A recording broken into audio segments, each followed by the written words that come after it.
So the question I wanted to know was just how to position yourself on as the expert, or higher up the ranks when you have little experience, like just from your website or just social media or just in general. Part of the problem is just I don't know. I feel like I'm too young to seem credible in a way. Like if I were to be charging thousands of dollars, it's just I have to know that there's something behind that to kind of justify it. I don't know. Why is that? I don't know. Okay. It's like, and then the thing is, I have no problem charging, more. Like I understand my self-worth, but it's just, I feel like other people won't see that, Well, then you don't understand it. Because I don't care what anybody thinks or says, okay? So let's look at this. If you were to browse the internet right now and you to stumble upon a bunch of accounts on Instagram or on Behance, how do you know how old they are? How do you know where they live? How do you know what kind of design pedigree they have? Or can you tell? Spencer? I don't think you can tell directly. No, you cannot tell. Yeah. You can't tell, period. So the answer to your question is actually easy and obvious, which is you do good work, you put good work out there, and it doesn't matter if you're 17.7 or 77. It doesn't matter at all. Okay? Mm-hmm. So now let's talk about your self-worth. You say, I'm worth it, but other people won't see that. That's not coming from the voice of a person who's saying that. I say, I'm worth it. It's too bad you can't see it, so I'll find somebody who sees the worth. That's it. Okay. Okay? Now, no matter how much I charge, and you guys have heard me drop astronomical numbers compared to like the numbers that you're seeing, and yet I still think it's a discount. Mm-hmm. No matter how much money I charge, I think it should be higher. Mm-hmm. Okay? So if you start to learn to believe in yourself, and it's okay because you're 17, 18 years old right now, you're going to high school, you haven't yet come to your own full power and to know what you're capable of doing. You still have things to learn in your life, and that's okay. I don't want you to walk out there at 17 or 18 saying, I learned a few things in my commercial art class in high school, and now I'm just, that's it. That's the highest achievement. That's as much as I need to learn. There's still a lot of things you need to learn, and just know this.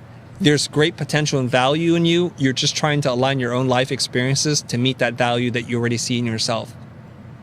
Let me say that in a different way. I want to charge $1 million for the things that I do. I know I'm worth at least that amount of money, and I'm going to keep working towards that until somebody actually sees the same value that I see in myself. So that means I need to acquire greater skills, I need to learn more things, and I need to have more experiences to help people so that they can see the same image I see of myself. So I remember from previous videos you talking about like charging on value, that kind of thing, like charging on output versus input, these kinds of things. And that if you want to, be more valuable, you have to solve problems other than graphic problems, like stuff like that. Like, yes. Keep on. So I remember that, and I believe in that. But part of the issue is like right now I just solve graphic problems, Yeah. I don't.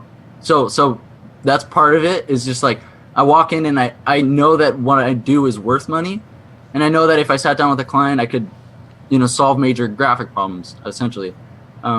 But I don't know. Like, it's just that's part of where the I don't know, like this crossroads. I don't know. Okay, this is why sometimes now I go on stage and I say, "Hi, my name is Chris Doe. I'm a recovering graphic designer." And it's because I don't want to solve graphic design problems anymore because I'm capable of solving much bigger problems. Now, some people who watch this, who are purists, who are great craftspeople, say that's heresy. That's a bunch of BS. That's a bunch of malarkey that you're just peddling out there. And I don't think so at all. If you look at Brian Collins, he talks about them being an experienced design company. And so they're designing experiences through lots of different things, through copywriting, through image making, through user interface design, whatever it is that they need to do, they're going to use the full extent of their creativity to solve a problem. So if a person tells me I have a conversion issue where people are coming on the site and the bounce rate's too high or they're not buying as often as they should be relative to industry standards, I want to fix that problem. And sometimes that means that I have to do something that I'm not trained to do, which is most of the time. So if I come into it saying you need a new logo every single time, then it doesn't really matter what the problem is. The answer cannot always be the same, right? We can understand that, right? Yeah, of course. Yeah. Okay, so that's where I have to stop myself to say, like, just because I love to make logos doesn't mean this person needs a logo. I need to kind of think about the problem and find an appropriate solution. So the best thing that you can do for yourself as a young aspiring graphic designer, I'm speaking to you specifically, but to everybody else that's watching this, is it's good to learn your skill and to understand foundational principles of graphic design and to have the 10,000 hours of practice that somebody like Connor has had, but then also to broaden the disciplines in which you study, maybe to include psychology, philosophy, anthropology, something else to include in your mix, so that when a new problem comes, you have skill sets that go beyond just, I know how to make a logo. Mm-hmm. Okay, and it sounds to me like you are exploring those things already, and I think that's good. As you're about to go into college pretty soon, be open to the humanities, to literature, to mythology, to rhetoric. Those kinds of things will help you more than just learning more craftsmanship. If you're like dipping your toes in a lot of things, like you said, like explore a lot of things, and then you get to a point where you can solve a lot of problems, right? Not just the graphic problems. Yeah. So then how do you come back from there and basically focus down to one particular thing? Like, what do you get known for? You're not an expert in one thing, right? It's just no, I am an expert. I'm an expert at solving problems for a lot of money. Let me ask you this question. Why are you guys talking to me right now? Why do you think people hire us if I am openly admitting that this is what I like to do? What's happening here? What do you see me as then? You're like a teacher for life problems, I guess. Business career problem. Yeah. Okay. So aren't I doing exactly what I tell you to do? And do you have a problem perceiving me as an expert? No, I know what you're getting to, but what I mean is, what I mean is, how do you basically position yourself on let's say the website? Okay, you know what, like, this is what I do. Do you just say I solve problems, or like how it goes? Like Connor does just logo design, right? So he's known for just logo design. So it's just just do logo design. Put him in a box. Yeah. So I'm not sure if I get the question right, but I don't know. Are you asking like how to phrase, like if you just are a designer like you guys, all you guys, young guns, how do you phrase that on the website so that you can seem like a problem-solving guy like Chris? Is that what you're saying? No, I'm actually saying the opposite of it. Like, if you're solving a lot of problems, how do you come back and say, I'm an expert at solving this kind of problem? Well, why do you have to say, okay, first of all, you're not in danger of saying that just today, because you're not an expert at solving all kinds of problems yet, right? So we all have to start somewhere. Now, remember, you guys, I'm double your age right now, so I have a lot of experience in my life. And you're trying to just make this hyper shortcut and jump to the end. And you might be able to do that. Some of you might be able to. I'm not discounting that. But more often than not, I can save you some time so you don't have to spend 20 years trying to figure it out, but maybe you spend 6 years figuring it out. So right now, if you know that your goal is to learn how to solve more complex problems that people find to be valuable, then you align your life towards that path, and you read books, you go to seminars, you watch videos, and you take courses that help you understand that a little bit better. And then therefore you shave off 14 years of learning down to 6. And that's pretty awesome. So just don't be so impatient to say, like, I have to be there today, because right now I suspect you guys, you young guns, are just trying to figure out who your creative self is in the making space. And there's nothing wrong with that. That's what I spent the first half of my career doing. Okay? So the thing is, it's kind of easier for you to look at from where you're at and look forward 20 years and say, that's where I want to be, and then grow impatient trying to be there tomorrow. It's just not going to happen. And that's okay. If you come to that realization, you won't be so hard on yourself. And that's something that you need to kind of to hold true. Otherwise, you're going to become depressed. Like, you want to work on branding systems, so there's still a lot you need to learn about branding. I only fully understood what branding meant and how to do it in the last 5 years. Prior to that, I thought I was doing branding, and I was not at all. I was designing marks. I was creating identity systems, but I was not doing branding, because branding is a lot more complicated than that.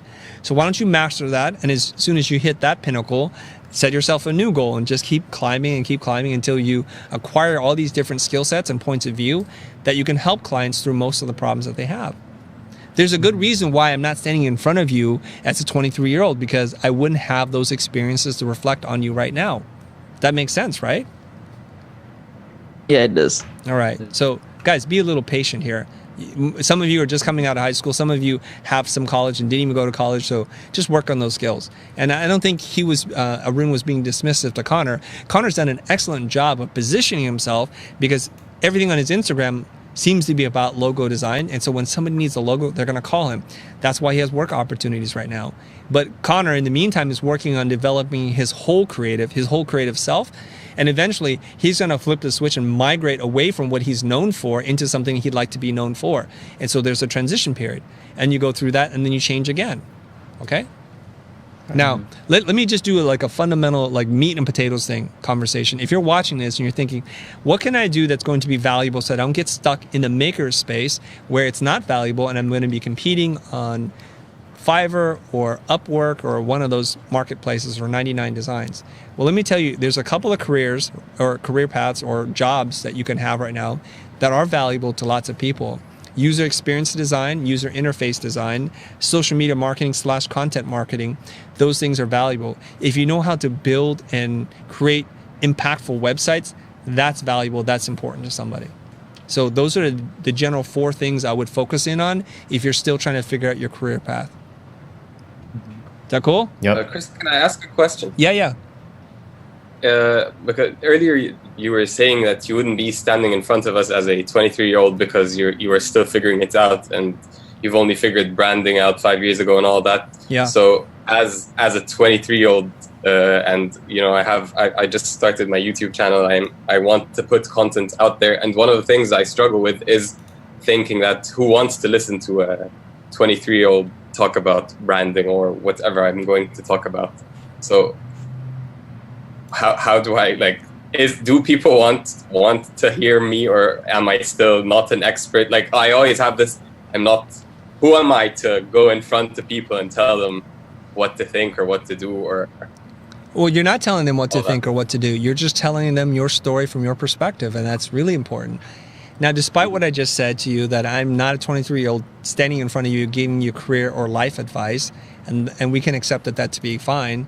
However, DeMarcus Brownlee, Logan Paul, Casey Neistat, Linus Tech Tips, they all started when they were kids, I think, relatively young. And so the audience, the community grows up with them. In fact, on YouTube, I'm the anomaly, not the standard. YouTube is full of young people sharing their story, their life experience. So there's value in just learning along with you and traveling along your side as you go along your journey. And that's valuable to lots of people. And that's why they have so many subscribers, because somewhere in the universe, because they're young people watching YouTube, they're going to say, I relate to that person. I relate to Sharif. I'm also from a developing country, and I'm also struggling with self-confidence. So what you want to do is not to try and stand there and say, I'm the expert. I've figured this stuff out. This is what you need to do. But to say, like, I'm still figuring it out. I'm not sure what it is I'm supposed to be doing, but here's what I've figured out so far. If this helps you, keep watching, stay along with me, come along the ride, and we'll grow together. And that's actually more valuable than just saying, here I am, here's what I've done. So you see, here's the interesting part. You guys are asking me lots of questions about how did I make that mental switch? How did I start to think to myself, I'm good, I love myself, that I'm great? Well, I can't share that experience with you in real time because it didn't happen now. I have to look into the past and I have to recreate in my mind, like, what were those moments? But imagine if you were watching this channel, one day I'm coming to you, I'm like crying my eyes out, I'm like, oh my God, today was a really bad day. Here's what happened, right? I'm having suicidal thoughts right now, you guys. And then all of a sudden, the next day, 2 days later, I come back and said, look, I went down this dark path. I wasn't sure if I was going to make another video, but here I am. I figured it out. This is what I want from my life. Stick around with me, you guys. You're going to see things change. And you see that happening in real time. It's like a real-time drama that's unfolding in front of your eyes. I'm pretty sure that would have a lot more views than the channel that we have right now. You understand that? So for all you young people, youngish people, or young in mindset, don't be afraid to produce a video. Just be honest and transparent, because that's what people want from you. Okay. And we talk about that a lot. Vulnerability really makes you relatable with people. Yeah, that's why I'm not that's why I'm not so relatable, unfortunately. Because you're a robot. Yeah. So when I was in the Philippines, somebody had asked this question like, "What's your weakness? What are you bad at?" And I said, "Oh, guys, you have to ask that dark question here. We're trying to celebrate positivity and have the right mindset." I said, "I don't know. Let me ask my wife." And so the camera and the spotlight's like looking in the audience for my wife. And I could see her ducking behind people like, "Do not pick me." And then I said, the best person to ask is my wife. So eventually the microphone gets passed over to her. She grabs it. And first she says, "He doesn't have any." And then everybody like laughs and cheers, right? I'm like, "Honey, don't say that." And she then corrects herself. She says, "He believes he doesn't have any." Then everybody erupts with laughter. And maybe that is my weakness. I don't believe I have weakness. I don't know. That could be it. You can't recognize your own weaknesses. That's your weakness. I have none. Either way. Oh, man. Well, there was a good comment that came up here from Caesar, and he was just talking about sometimes people look for younger folks to get their input, especially with a lot of new media. And he was referring specifically to social media. So, Sharif, you're talking about how maybe people perceive you as this young person that doesn't know much and you're not as experienced, but people look to young folks for stuff that old folks don't need. So I think that might be another approach to things where you could feel like you might be more of a specialist than someone else. Because you're young and you know it's cool. Yeah. These young, dumb, and broke high school kids, as the song goes. Now, you know what? Young people should be fearless. They should just throw caution to the wind and be willing to try anything and everything because they don't have much to lose. And that's the fantastic part about being young. You can walk into a gym, get punched in the face, and you can bounce right back up. You can go snowboarding, break your ankle, and just bounce right back up. When you get old, you break your hip, it's game over. It's like your death sentence is right there, right? That's what happens. So you guys, don't waste your youth. Don't waste your youth. Go do something with it. You're only beautiful, young, and healthy once. Take advantage of the fact that you're young. Don't look at that as a negative. See, that's how I just turned a young thing into a positive thing. If you start to train your mind to think like that, you can achieve anything. And I want to make a comment in here.